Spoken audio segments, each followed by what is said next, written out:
बिस्मिल्लाहिर्रहमानिर्रहीम अस्सलाम वालेकुम वरहमतुल्लाहि वबरकातुहू everybody welcome back to my channel. आज की वीडियो मैं स्पेसिफिकली टीचर्स के लिए बना रही हूँ जो कि कनाडा आते हैं और टीचर सर्टिफिकेशन लेते हैं और उसके बाद उनका ड्रीम होता है कि भाई वो कोई टीचिंग जॉब करके पीआर के लिए अप्लाई करेंगे एंड ऑल दैट, जो कि मेरा भी था और हमें मुझ जैसे बहुत सारे लोगों का होता है जो कि बैचलर्स ऑफ एजुकेशन उनके पास है और वो यहाँ पे आके मास्टर्स कर रहे हैं जो भी टीचिंग फील्ड से रिलेटेड है। नाउ द थिंग इज़ कि एक अक्सर ऐसे हालात पैदा हो जाते हैं जिसके अंदर आपको परमानेंट जॉब नहीं मिल पाती। याद रखिएगा, परमानेंट जॉब यहाँ पे होती है, लेकिन जिस बहुत जगहों पे कॉन्ट्रैक्ट जॉब्स भी होती है, बट इट्स ओके। मतलब कहने का मतलब ये है कि जब तक आपको फुल टाइम टीचिंग जॉब नहीं मिल रही होती है तो कभी कभी आपको परेशानी होती है। फॉर एग्जांपल, अगेन मैं अपनी बात करूंगी कि जब मैंने एनएल से, मेमोरियल यूनिवर्सिटी से अपना मास्टर्स ऑफ एजुकेशन करा तो उस वक्त हम जैसे जो आउटसाइडर्स थे उनके लिए वहाँ पे टीचिंग ऑप्शंस इतनी थी नहीं। अगर जॉब मिल रही थी तो वो थोड़े रिमोट एरियाज़ में जाके मिल रही थी, मेन सिटीज़ में नहीं मिल रही थी। और इसके अलावा एजुकेशनल असिस्टेंट्स की जॉब मिल रही थी। और द थिंग इज़, जब आप नए नए करके निकलते हैं तो आपको बहुत शौक होता है कि नहीं जी, मैं तो टीचिंग करती हुई चली आ रही हूँ, मैं तो टीचिंग ही करूँगी। तो अगर आपके पास एक एजुकेशनल असिस्टेंट की जॉब होती है और एक आपके पास टीचिंग जॉब होती है तो ये आप पे डिपेंड करता है कि आप क्या उन दोनों में से चूज़ करते हो। फॉर एग्जांपल, मैं फिर अपनी ही एग्जांपल दूंगी। लेट्स से जब मैं अपनी बात करती हूँ कि जब मैंने अपना मास्टर्स कंप्लीट किया तो मेरे पास ऑप्शंस थी कि जी या तो मैं एजुकेशनल असिस्टेंट की जॉब एक्सेप्ट करूँ जो कि अल्हम्दुलिल्लाह मेरी क्लियर भी हो चुकी थी and I just had to say yes. और लेकिन वो सेंट जॉन से 3 घंटा दूर थी और मुझे वहाँ पे मूव होना था। इट्स फॉर स्मॉल सिटी, वो मसला नहीं था। लेकिन द थिंग वाज कि मुझे फिर थोड़े ही अरसे में, मैं ख्याल उसके आगे पीछे मुझे टीचिंग जॉब ऑफर हो गई थी मैनिटोबा से। तो फिर मेरे पास ऑप्शन थी कि मैं ईए की जॉब करूं या मैं टीचर की जॉब करूं। EA means educational assistant. Now the thing is कि कहानी ये है कि अगर आप एनएल में रुकते हो, न्यूफाउंडलैंड और लेब्राडोर, उसमें बहुत सारे इमिग्रेशन प्रोग्राम्स चल रहे हैं। मैं उन लोगों से बात कर रही हूँ जो कि मेमोरियल में मेमिट करने आ रहे हैं या आ चुके हैं और वो दे आर ड्रीमिंग बिग कि हम कैसे इसको पीआर तक ले जाएं। तो मैं आपको बताते चलूं कि अगर आप एनएल में रुकते हो तो they are so many immigration programs, जिसके अंदर से आपके पास प्रोवेंशनल नॉमिनी प्रोग्राम है जिसे आप पीएनपी कहते हो। उसके बाद आपके पास एटलांटिक इमिग्रेशन प्रोग्राम है। उसके अलावा आपके पास एक्सप्रेस एंट्री है, कैनेडियन एक्सपीरियंस क्लास जो होती है। बहुत सारे आपके इमिग्रेशन पाथवेज हैं। तो अगर आप ये देखें कि जी आपको है कि नहीं जी मुझे तो इमिग्रेशन पहले लेनी है क्योंकि ऐसा लोग करते हैं, वो ये डिसाइड कर लेते हैं कि लेट्स टेक इमिग्रेशन, यानी पीआर को हम पहले अपने प्रोसेस को पक्का करते हैं, उसके बाद वी विल मूव प्रोविंसेस।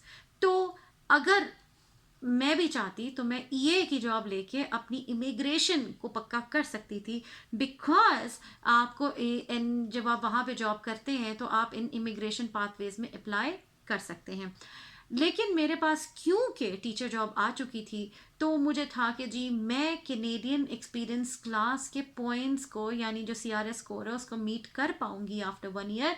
तो मैंने इस टीचिंग जॉब को जो कि मैनिटोबा में मुझे मिल रही थी, मैंने उस ऑफर को एक्सेप्ट किया and then I moved provinces, यानी मैं रीलोकेट कर गई। नाउ अब इस स्टोरी बताने का मकसद क्या है? देखें, अगर आप कहते हैं कि नहीं जी हमें किसी रिमोट एरिया में नहीं जाना, जैसा मुझे ईए की जॉब ऑफर आई थी, अब तो खैर सिचुएशन इज़ मच बेटर वहाँ पे। I know a friend of mine was telling me कि जो अभी तक वहीं है अल्हम्दुलिल्लाह और अच्छे जॉब कर रही हैं, she got her PR and everything well settled. The thing is कि शी वाज टेलिंग मी कि अब हम जैसे आउटसाइडर्स को भी सिटी यानी सेंट जॉन्स के अंदर जॉब्स मिल रही हैं टीचर्स, टीचिंग पोस्ट के लिए। ठीक है जी, उसको मैं अभी थोड़ा सा आपको बता भी देती हूँ कि वहाँ पे किस किस्म की टीचिंग जॉब्स अब आ रही हैं। नाउ द थिंग इज कि उस वक्त ऐसा पॉसिबिलिटी नहीं थी।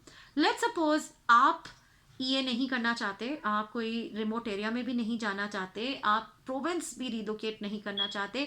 उसकी वजह यह है क्योंकि वहाँ पे इमिग्रेशन पाथवेज इतने ज़्यादा हैं कि अगर आप चाहते हो कि नहीं जी मैं वहीं रह के एक आसान इमिग्रेशन पाथवे लूँगी क्योंकि वहाँ पे इमिग्रेशन प्रोग्राम्स बहुत चल रहे हैं, लेकिन मुझे यहीं जॉब करनी है, तो फिर आप क्या करें ना? उसके लिए आप ये करें कि आप वहाँ पे सब्स्टिट्यूट टीचर्स की बहुत बहुत वैकेंसीज हैं।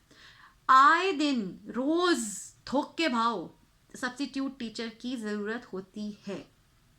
आप सब्स्टिट्यूट टीचिंग भी कर सकते हैं ना। सब्स्टिट्यूट टीचिंग क्या चीज़ होती है? जिसका हमने पाकिस्तान में जॉब की, सऊदी में जॉब की, हम क्या करते थे, अगर कोई टीचर एब्सेंट होता था तो फिर हम उसकी जगह अपना वर्कलोड भी करते थे, और सुबह सुबह एक सब्स्टिट्यूट टीचर्स की लिस्ट आ जाती थी कि जी आपको थर्ड पीरियड में उस टीचर को फिल इन करना है because she is absent because of what ever reason. और हम भी एब्सेंट हुआ करते हैं, तो हम इसको बुरा नहीं कह रहे, ओबियसली बीमारी और जो भी आपकी मजबूरी है, आप छुट्टी करते हैं, आप इंसान हैं। द थिंग इज़ कि हम क्या करते थे कि अपने वर्कलोड के अलावा उस टीचर को जो एब्सेंट होता था उसके वर्कलोड को भी सब मिलके शेयर करते थे। कोई मैं ले रही हूँ पीरियड, फिर मेरी कोलीग दूसरा पीरियड ले रही है, and all that. And since तो इससे क्या होता है कि आप अपना वर्कलोड भी ले रहे हो, दूसरे का वर्कलोड भी कर रहे हो, तो आप थक जाते हो। तो आपने जो प्लानिंग कर रखी होती है कि जी हम ये होमवर्क चेक करेंगे या मार्कशीट्स जो भी आपने क्विजेज मार्क करने थे या लेक्चर बनाना था या वट एवर जो आपकी प्लानिंग हुई वो होती है, वो सब फ्लॉप हो जाती है। यहाँ पे ये सिस्टम नहीं है। अगर तो यहाँ पे कोई टीचर एब्सेंट होता है तो उसकी जगह वो सब्स्टिट्यूट टीचर को हायर करते हैं जो कि उस टीचर की जो कमी है उसको वो पूरा करते हैं। तो वहाँ के जो करंट जो टीचर्स हैं वो अपना काम करते हैं, वो इफ़ेक्ट नहीं होते हैं, तो वो बाहर से हायर करते हैं, उन्हें सब्स्टिट्यूट टीचर्स कहते हैं ना।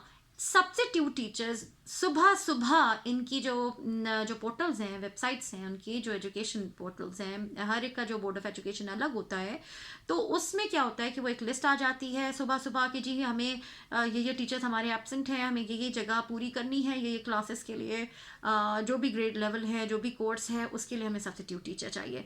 उससे क्या होता है कि ये सब्स्टिट्यूट टीचर्स बाहर से हायर होते हैं, उससे आपको जो बाकी के लोग हैं उनको फिर ऑब्वियसली जॉब मिलती है। और हर प्रोविंस में सब्स्टिट्यूट टीचर्स की ज़रूरत हर रोज़ हमेशा रहती है।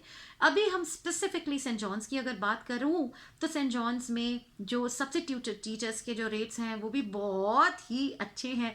मैं आपको एक सरसरी सा बता देती हूँ कि उनके रेट सब्स्टिट्यूट टीचर्स के क्या हैं इन NL। और मैं स्पेसिफिकली अभी सेंट जॉन्स की बात कर रही हूँ क्योंकि अगर मुझे भी ऑप्शन मिलती कि जी मुझे सेंट जॉन्स नहीं छोड़ना तो शायद मैं ना छोड़ती, बट अल्लाह की मर्ज़ी होती है। एवरीथिंग इज़ फाइन नाउ अल्हम्दुलिल्लाह, तो नो रिग्रेट्स, और अल्लाह का शुक्र अल्हम्दुलिल्लाह। तो एवरेज जो एक सब्स्टिट्यूट टीचर का आवरली रेट है वो मैं आपको बता रही हूँ, इट्स अबाउट $55। तो आप सोच सकते हैं कि ये कितना होता है, राइट? तो अगर हम सब्स्टिट्यूट टीचर की बात करते हैं सेंट जॉन्स में तो $55 पर आवर है। इसके अलावा हम बाकी प्रोविंसेस की बात कर लेते हैं, तो अगर हम सब्स्टिट्यूट टीचर्स की बात करते हैं क्वेबेक में तो दैट इज़ अबाउट $33, एडमिंटन में $33 पर आवर, लेथब्रिज एल्बर्टा में $32 अप्रॉक्सीमेटली। इसी हिसाब से कैलगरी की अपना है, Toronto, Victoria, BC and all that, उनके अपने अपने रेट्स चले आ रहे हैं। और तो बात कहने की ये होती है कि प्रोविंसेस टू प्रोविंसेस वेरी करता है, यानी प्रोविंस टू प्रोविंस वेरी करता है कि आपके सब्स्टिट्यूट टीचर्स के आवरली जो रेट्स हैं, सैलरी रेट्स हैं या वेजेस हैं, वो क्या हैं। NL के वेजेस इस वक्त बहुत ज़बरदस्त हैं क्योंकि अ friend of mine also substitutes है, तो शी वाज टेलिंग मी कि यार बहुत पैसा है। तो द थिंग इज़ कि अगर आप सब्स्टिट्यूशन भी कर रहे हो तो वहाँ पे आप अच्छा कमा सकते हो। दूसरा, आई नो जब मैं प्रैक्टिकम कर रही थी तो वहाँ पे एक बंदी सब्स्टिट्यूट करने आती थी, यानी एक टीचर सब्स्टिट्यूट करनी थी, she was a native Canadian. तो उसने यही बोला कि जी, मैंने उससे पूछा कि भैया आपको कैसा लगता है कि आप हर रोज़ नए स्कूल में जाते हो, नए ग्रेड लेवल को नई जगह पे जाके सब्स्टिट्यूशन करते हो, because it's not easy once you are used to of having your own class, अपना एक वर्कलोड, अपना बच्चे, अपना सब कुछ, because you want to own, right? तो उस बंदी से जब मैंने ये पूछा कि यार आपको कैसा लगता है इधर उधर जाना, तो उसने कहा कि यार मैंने तो बहुत पैसा कमाया है और मैंने तो अपना घर बना लिया है सब्स्टिट्यूशन कर करके। तो मैं आपको कहने का मकसद ये है कि substitution is a good opportunity if you don't want to leave St John's to get your PR, और in the long run as well, because substitution में हैसल फ्री है। आपको ना लेसन प्लान्स बनाने हैं, ना आपको मार्किंग करनी है, ना आपसे कोई पूछेगा कि आपने क्या काम, कौन सी डेडलाइन मीट करी, कुछ भी नहीं करना आपको। You just have to follow वही वर्कशीट्स जो बंदा जो टीचर एब्सेंट हुई है वो छोड़ कर जाती है।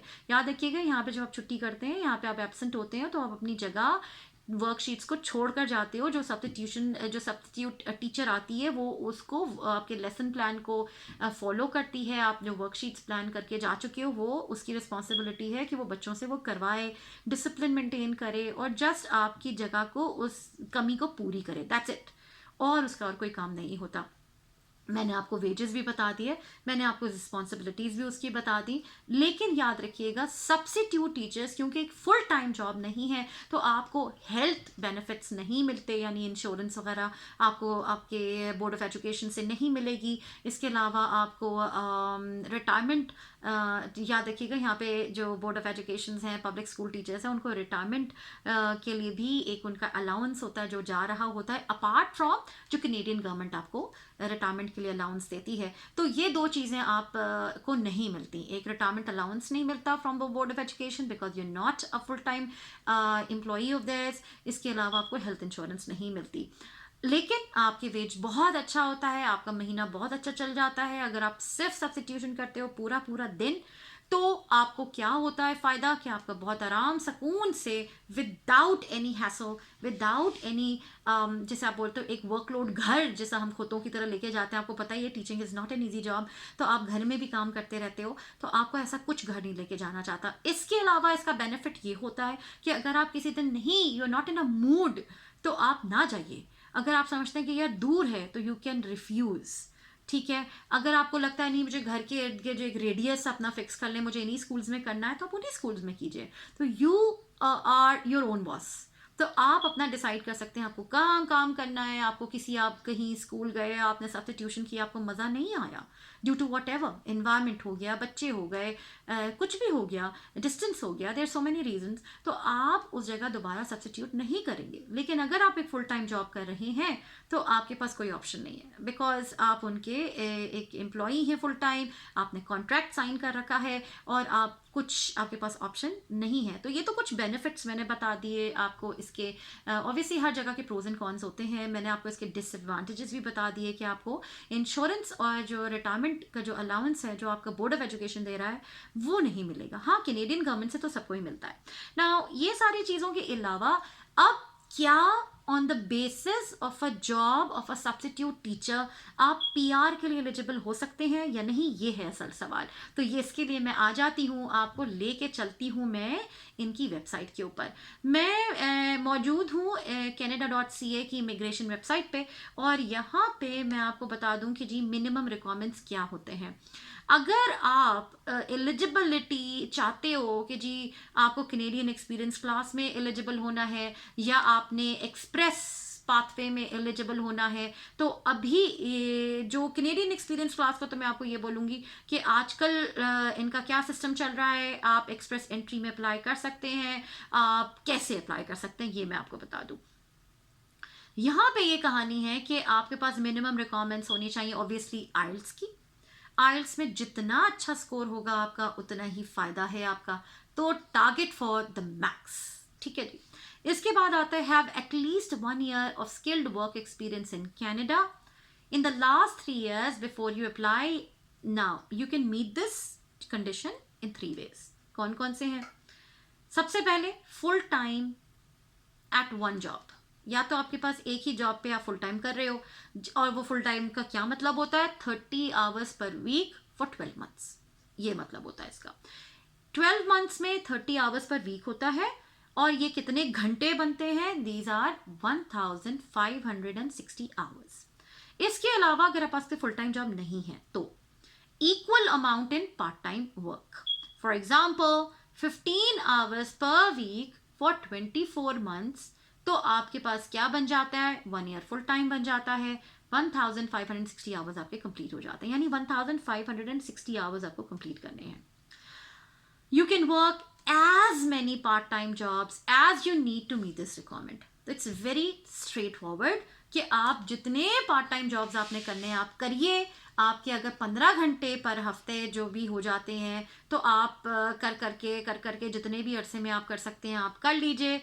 आपको अगर 15 घंटे आप हफ्ते में काम कर रहे हो तो याद रखो आपको 24 महीने लग जाते हैं इस काम को करने के लिए। अगर आप समझते हो कि आपके पास 2 पार्ट टाइम जॉब है, एक हफ्ते में आपने 30 घंटे कंप्लीट कर सकते हैं आप 15 + 15 is 30, 15 + 15 है तो 30. Full time work at more than one job, 30 hours per week for 12 months at more than one job.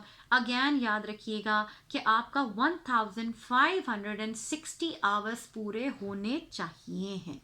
ठीक है, I hope I am clear to you कि आप क्या करें. इन्होंने कहा था you can have as many part time jobs as possible. तो substitute teacher is a part time job, right? अब have gain your work experience by working in Canada while under temporary resident status with authorization to work. यानी अगर आप student थे तो आपके पास authorisation to work का मतलब होता है पोस्ट ग्रेजुएट वर्क परमिट हो या कोई भी ओपन वर्क परमिट हो तो ही आप इसके लिए एलिजिबल होगे. नाउ